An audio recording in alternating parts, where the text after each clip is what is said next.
Tidak ada, saudaraku, yang lebih penting daripada keselamatan. Keselamatan jiwa adalah hal yang paling penting dalam hidup ini.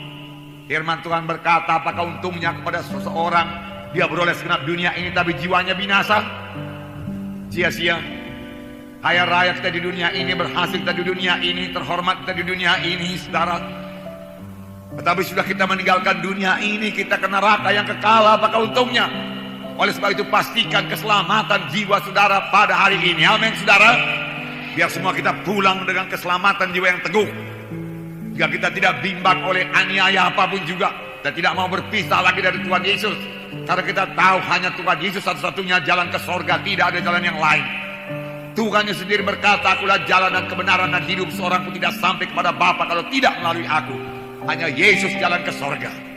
Dalam Kisah Rasul pasal 2 ayat 14 sampai 18 saya bacakan kepada saudara.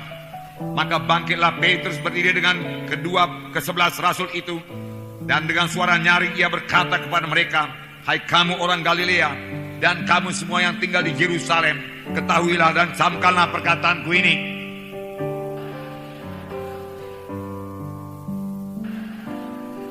Tetapi itulah yang difirmankan Allah dengan perantaraan Nabi Joel.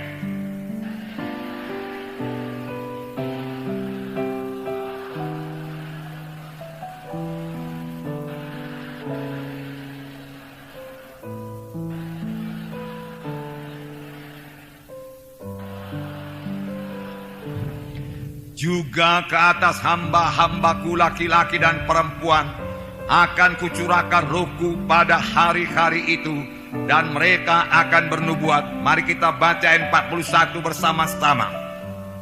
Orang-orang yang menerima perkataannya itu memberi diri dibaptis, dan pada hari itu jumlah mereka bertambah kira-kira 3.000 jiwa. Amin, saudara.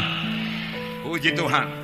Saudara, ini terjadi sesudah pencurahan Roh Kudus. Petrus berubah, Petrus berkhotbah, satu khotbah yang sangat luar biasa, sehingga 3.000 orang bertobat dan mereka memberi diri mereka dibaptis. Langsung dibaptis pada hari itu juga. Nah, saudara yang kekasih, Roh Kudus memberikan pengertian kepada Petrus pada waktu itu pencurahan Roh Kudus.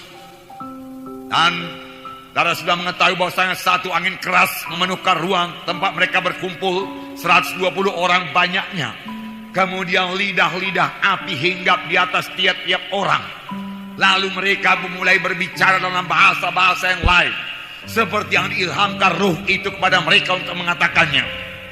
Lalu pada waktu itu banyak orang Yahudi dari segala bangsa yang diam di negara-negara lain datang ke Israel untuk merayakan hari raya Pantekosta. Lalu mereka itu mendengar 120 orang ini berkata-kata dalam bahasa-bahasa mereka di mana mereka telah lahir, walaupun mereka orang Yahudi juga.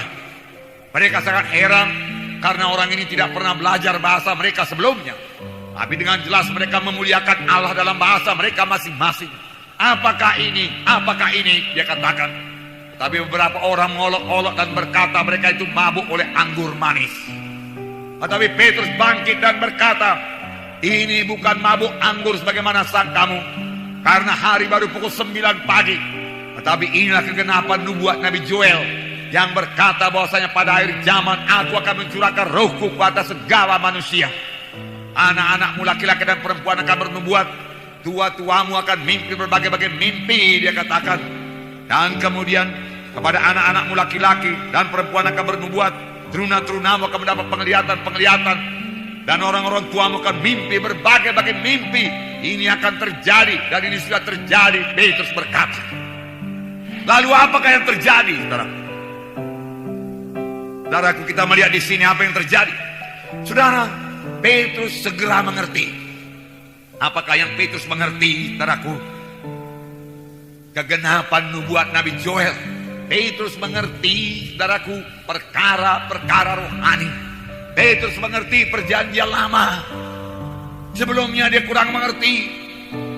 Jangankan perjanjian lama, saudaraku, apa yang dikatakan oleh Tuhan Yesus pun dia tidak mengerti.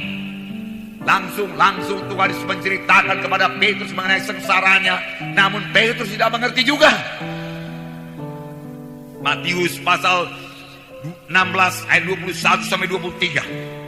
Saya membacakan pada saudara.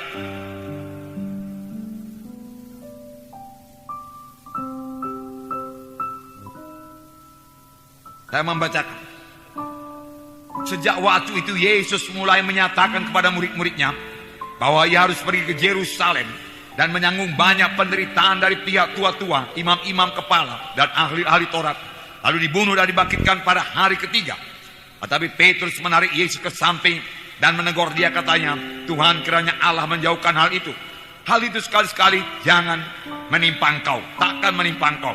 Maka Yesus berpaling dan berkata kepada Petrus, "Henyalah iblis, engkau suatu batu sandungan bagiku, sebab engkau bukan memikirkan apa yang dipikirkan Allah, melainkan apa yang dipikirkan oleh manusia." Itulah pekerjaan Roh Kudus yang luar biasa. Jadi setelah Roh Kudus memberikan pengertian, menerima pimpinan Roh Kudus, setelah menerima hikmat daripada Tuhan, sama sebagaimana Petrus menerima hikmat pengertian daripada Tuhan, sehingga dia mengerti mengenai nubuat Nabi Joel.